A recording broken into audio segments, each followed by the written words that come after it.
सन 1897 में नेपाल के 11वें Rana prime minister वीर शमशेर के नाम पर रखा गया एक शहर का नाम, जिसे आप आज वीरगंज के नाम से भी जानते हैं, जो कभी गाहवा के नाम से भी मशहूर हुआ करता था।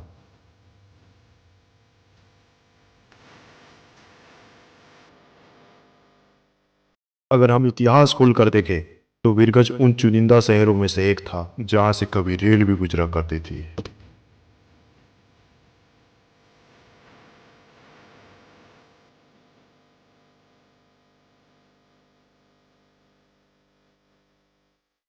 अगर हम रेलवे की बात करें तो वीरगंज और नेपाल के रेलवे का इतिहास सन 1927 में शुरू हुआ। अंग्रेजों द्वारा बनाया गया नेपाल सरकार रेलवे, जो ब्रिटिश भारत के रसकौर को नेपाल के अमलेखगंज से जोड़ता था।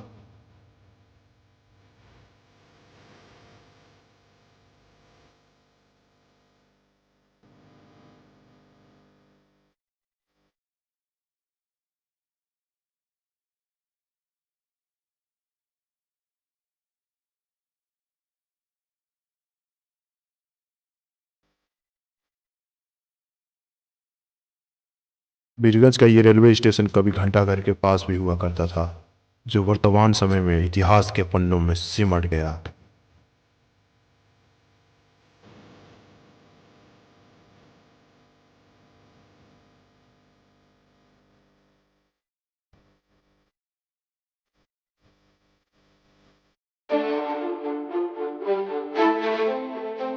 चलिए वीरगंज के सफर में थोड़ा आगे चलते हैं।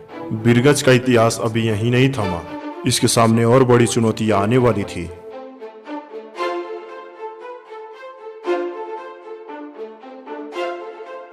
जब 18 मई 2006 को नेपाल सरकार द्वारा ये ऐलान किया गया कि देश धर्मनिरपेक्ष राज्य बन जाएगा, इस फैसले के विरोध में पूरे नेपाल में आंदोलन शुरू हो गए, जिसका असर वीरगंज में भी देखने को मिला। इस आंदोलन ने वीरगंज शहर को लगभग 2 साल के लिए बंद करने के लिए मजबूर किया गया, जिसमें कई लोगों की जानें चली गई थी और लगभग 10 साल के लिए वीरगंज विकास के दर से पीछे रहा।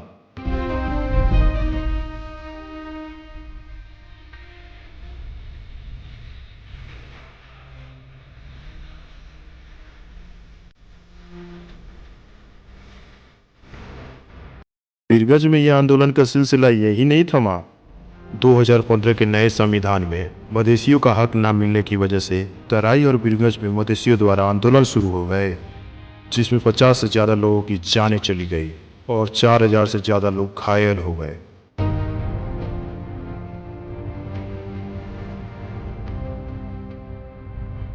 इस आंदोलन की वजह से पूरे नेपाल को 44 बिलियन का नुकसान हुआ और लगभग 10% वीरगंज की प्रॉपर्टी जलकर नष्ट हो गई।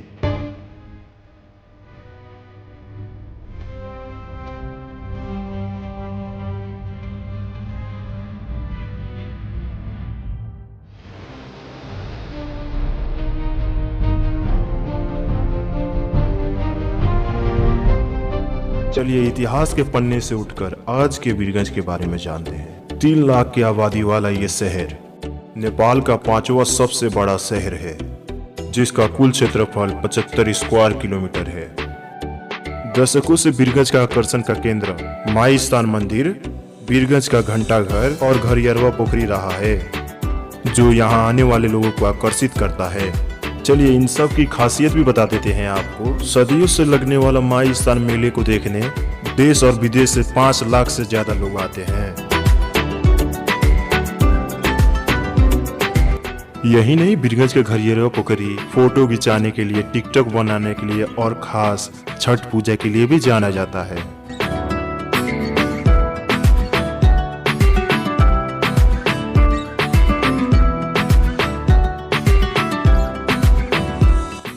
अगर हम संस्कृति की बात करें तो वीरगंज में दीपावली, होली, ईद, महाशिवरात्रि, जन्माष्टमी, दुर्गा पूजा, गणेश चतुर्थी और छठ धूमधाम से मनाया जाता है।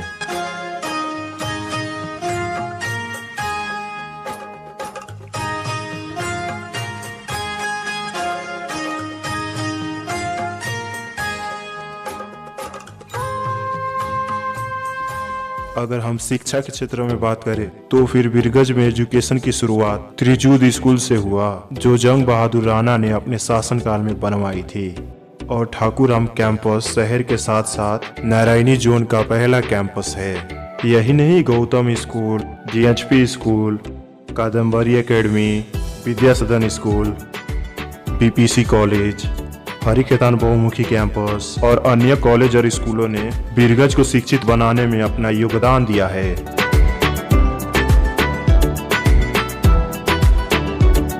अगर हम बीरगंज के खेलकूद के बारे में बात करें तो फिर बीरगंज का अपना स्टेडियम है, नारायणी स्टेडियम, जो नेपाल का दूसरा सबसे बड़ा स्टेडियम है,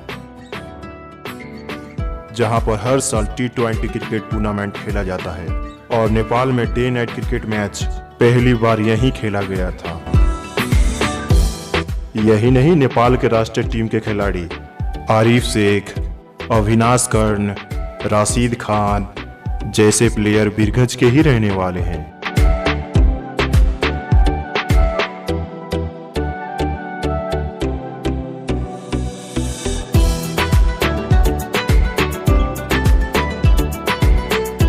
अगर हम बीरगंज के हेल्थ केयर और हॉस्पिटल की बात करें तो नारायणी हॉस्पिटल नेपाल के सबसे पुराने सरकारी अस्पतालों में से एक है।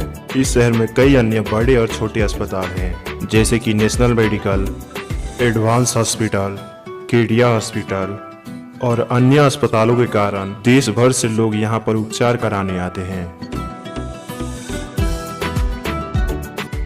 यही नहीं, बीरगंज नेपाल का एक मुख्य व्यापार केंद्र है। अगर हम बीरगंज की इनकम की बात करें तो सिर्फ बीरगंज कस्टम विभाग से 161 बिलियन रुपए उठाए जाते हैं।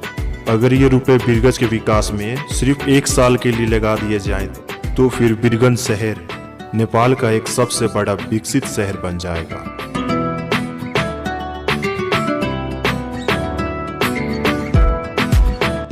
अंत में इस चैनल को लाइक एंड सब्सक्राइब करना मत भूलिएगा। धन्यवाद।